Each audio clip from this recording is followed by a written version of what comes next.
What's up everybody, Rafi George here, and today I'm going to be showing you how to edit your pictures quickly on Photoshop just to improve some brightness, contrast and colors. And we're going to be going over the basics only. I'm not going to be going into a lot of details just for the sake of this tutorial. So for today I'm going to be using this one example right here. It's a picture of my little sister. So yeah, let's get right into it.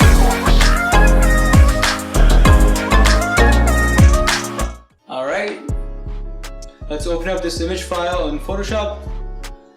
Before I get started, I just want to tell you guys that I always use raw picture files to edit because they have the maximum quality for the picture. But if you don't have a DSLR camera or any high-end camera, that's fine. You don't have to use raw files. You can just use like your normal JPEGs or anything your device supports. So for temperature, we're going to be moving it to the right a bit, just because for this picture specifically, I shot it in midday and I want to keep that same look and feel of the sun, the warmth. So we'll keep it around 6,000. Tint looks fine. You can play around with it, but then for this picture I feel like it's good enough, so we'll leave it as plus 15 should be fine. So quickly I'll go over the exposure here. We'll keep it as a bit lower because it's overexposed in some areas. Contrast wise, I'm gonna just increase it. Actually, I like the decreased contrast in this image, so I'm going to keep it at that. Highlights, we're going to bring them down a bit because there's some areas that are over highlighted in the picture, such as the wall, as you can see on the right, and the forehead in the picture. As for shadows, they're a little too dark, so I'm going to just slide it up a bit so I can give it more details. We can see some of the hair highlights, and for whites I'm going to keep it as 0, should be fine. Blacks, we can also play around with it, but I'm gonna keep it as 0 for this time also. When it comes to clarity, I like to give it just a bit more clarity. That way, the picture looks more crisp. Saturation, I'm gonna leave it here because we're gonna be editing it later on. So for now, let's go ahead and click Open Image. It takes a bit of time. My computer is super fast. Alright, let's maximize that screen. First of all, before you start doing anything, you gotta make sure you save. So hit Command S if you're using a Mac or Control S if you're using a Windows PC. And then make sure it's Photoshop selected for the format and name it whatever you want. And then hit Save. Now, as you can see on the right side, we have our background layer, which is the basic layer that we opened up. What I usually like to do is create a folder and then double click on it to rename it and call it, you can call it whatever you want. For me, I'm just going to call it Final. What this is going to include, we're going to put all of our other files inside it, and I'm going to explain why later on. So for the first step, we're going to duplicate the background layer by hitting Command J or Control J if you're on your PC, and then let's rename it Background New. Click and drag that Background New layer onto the folder that we created previously. And so now our new layer is in that folder. I like duplicating the background layer, which is the initial layer, just because if I ever wanted to get anything back, a specific part, or the new background got messed up, that way I just have a quick reference to the original one and go back to it again. So now we can go ahead and start modifying some colors, some contrast, and all that stuff. Okay, so for here, what I'm gonna actually start with is clean up some of the facial imperfections. For my little sister, she has a lot of acne on her face because she's just growing up, and a lot of us go through that phase, and she doesn't like it very much. So she asked me if I can remove it for her. That way, her face looks a lot cleaner and more appealing. So what we'd like to do here, let's go to the left pane and go to the Spot Healing Brush tool. Make sure that's selected, and then make sure you resize your brush size. Make sure the size that you select is about as big as the average pimple or acne or any blemish that you're trying to remove from that face. So for this picture, the 95 pixels is looking good for the majority of the acne. So we'll keep it at that. And now we can just start going to each pimple and just clicking on it. This will help clean up the face by removing individual spots. There's a lot of it here, so just be patient, it'll be quick. And always remember, the more detail you are, the more time you put into your edits, the better they look. To zoom in, you can hit Command plus, or to zoom out, you can hit Command minus. To move around, you can always use your trackpad or your mouse.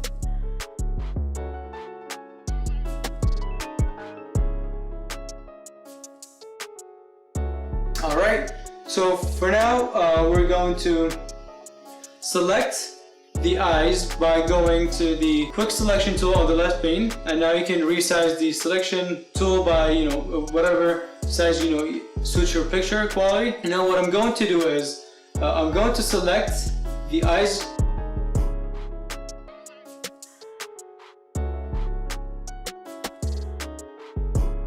and if you notice, we have some extra spots that got selected by accident because Photoshop couldn't tell exactly what we're trying to select.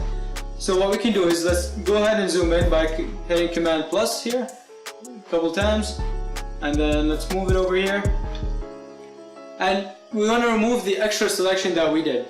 And the way to do that is if you're using a Mac, that is you hold Option and then click on the areas you don't want it to be included, such as here and also over here, and every spot that got deselected that you want back in your selection, just go back ahead and click on it, and that'll do the trick. Alright, so now that we have the eyes roughly selected, now we selected the eyes because I want to isolate these from everything else in the picture. So the way to do that is you can go, now that we selected them, if you go to the top menu, hit select and then inverse. What this is going to do is it's going to select everything else but the eyes. And so now we can apply filters individually to the background and the face without touching the eyes, colors or brightness. So now let's go ahead and on the right pane we can choose hue and saturation. And then here we get three options: hue, saturation and lightness. What I'm going to do here is I'm going to decrease saturation a little. What this change is the saturation of the colors for everything but the eyes, as you can see. And this gives it a more more subtle look. It's not as in your face. Over here we want to bring out the eye color because it's a really attractive thing in self-portrait, so you're always going to keep that. And click on the background new layer that we created earlier. And let's go ahead and select the lips, because over here the lips got really pale from the desaturation, and also that looks not so real, and we never want that, to be honest. So over here I selected the lips, but obviously I got some extra selection going on. So I'll go ahead and remove it by holding Option or Alt if you're on a PC, and then going over the extra selected areas. And now we roughly got the lips. I'm just going to make sure it's a bit more refined. Alright, so this is a rough selection of the lips. You can always be more detailed, but for the sake of this video I'm going to be quick with it. Click on the hue and saturation option again. What this is going to do is it's going to create a hue saturation layer only for the lips themselves. Now if you slide it all the way to the right, obviously you're going to see it doesn't look right at all, or if you go to the left, same thing. So what we're going to do is we're going to just give it a bit color by sliding to the right, but make sure you don't overdo it because that's going to make it look fake. Also, the lips look a bit orangey, so what we can do is move the hue, this is a slider, to the left and right just to balance out the color of the orange with some red. That way it looks more natural. And then make sure your background new is selected before the next step. And now what you want to do is you want to click on the brightness and contrast. So when you click on that, it's going to create brightness contrast layer only for the eyes. And here you can raise up the brightness and then the contrast, raise it or lower it depending on your situation. Now the eyes look a bit more, they stand out a bit more, and that gives it more character to the picture. And also now we want to just alter the color a bit because here they look too orange, and in real life they actually don't look like that. So what I'm going to do is I'm going to go ahead and hit Command, and then this mask layer over here, the brightness / contrast layer for the eyes that we created before. Hold Command and click on that. I will reselect the eyes only, and now go ahead to the top and select hue and saturation. Now we can move the slider left and right just to match up, until we find the matching color for that, for the eyes that we captured previously. And for here I'm going to move it a bit to the right because Hazel is her actual eye color, and we always want to make it look as real as possible. Now I'm pretty happy with this. but I feel like it still needs a bit more work to feel a bit, more complete. So what you want to do now is you can close the folder that we created initially and make sure you save. You should actually save more often than we just did, because sometimes Photoshop crashes if your computer runs out of memory or anything like that happens, so you never want to lose your work. Okay, for the final step, now that we have everything saved up, make sure the final or the folder that you created selected, and then hit Command and J, and then Command and E again. This will duplicate it and combine everything into one layer. And here you can rename it. I'll call it Final Render. Now what we're going to do is we're going to add some light to the picture, and we can do that by going to Filter on top, and then down to Render, Lighting Effects, and now we're going to get a whole new menu that has specifically made tools for adding lighting effects to your picture. And as you can see here, we have the light coming from the right top. Let's zoom out by hitting Command minus. You can do it as much as you want, just so you can see what I'm seeing right now, which is the outline of the light source. The outer circle tells you where the whole light is coming from, while the smaller circle tells you the area it's covering before it gives it shadows. So what we're going to do for this picture is that we want to give it a directional light where the sun was initially coming from, like in real life. That way we give it a more emphasis on the lighting that we were seeing, and it feels a bit more punchy. So let's go ahead. You can rotate this lighting, make it go from different directions just by clicking on the outside and dragging. This will make it rotate. For this picture, we're going to keep it to the top left corner, and then what we're going to do is for the color slider, I usually choose somewhere between white and black, but you can always give it some color, but for this picture I want to keep it natural without any of that artificial look. Hit OK. And then for intensity, I'm going to keep it a bit lower, because if we zoom in, you're going to see that on the forehead there's already highlight. If I bring that up, it's going to be overexposed, which doesn't look good at all. So you always want to make sure everything is well balanced. So somewhere around 56 looks pretty good to me, or 54. And then we can adjust the hotspot by going left and right to see how much shadows we want, or like a vignette effect on the edges. For this picture, I'd like to keep it around 33, and that looks pretty good to me.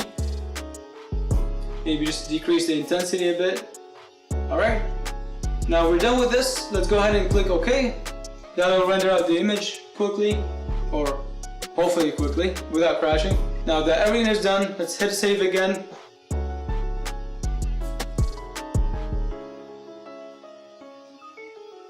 Alright, we're done. Now let's look at our final product. Let's disable the folder that we created previously that has all the layers that we made. And now if you hide the final render layer that we rendered last, you can see the original image that we had imported. By hiding that, you see the difference. If you hide and unhide, you'll see how much of a difference your edit made. And this is our final product. I think it looks a lot better than the initial one.